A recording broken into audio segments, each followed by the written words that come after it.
Most. Almost 80% of cervical cancer cases occur in low-income countries such as Haiti. United Nations TV traveled there for this report. Aubrey Jean Roberts is one of many women with cervical cancer at the General Hospital in Haiti's capital, Port-au-Prince.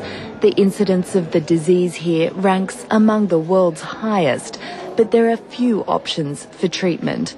When they don't have money to go overseas, they stay home and they die in a very bad situation. I can say in an inhuman situation.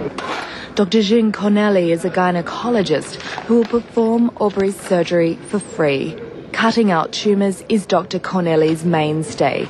There are no radiotherapy facilities in the country. Aubrey says she discovered cancer had attacked her cervix when she went to the hospital to give birth to her second child. Surgery combined with radiotherapy would give her a fighting chance. 65% of patients with cervical cancer are cured with radiotherapy. Even in advanced stages, half the women can be cured. But it's not available here. The United Nations International Atomic Energy Agency is supporting young local doctors to undertake 3 years training at specialized hospitals in Canada.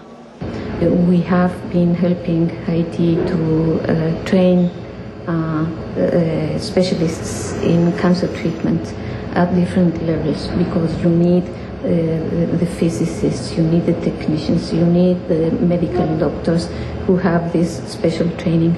It's part of wider, high-level efforts to establish a national cancer treatment centre in the country. It's unlikely Haiti's cancer centre will be built in time to help Aubrey fight her disease. But for her newborn daughter and the country's youth, it's a small investment for their future.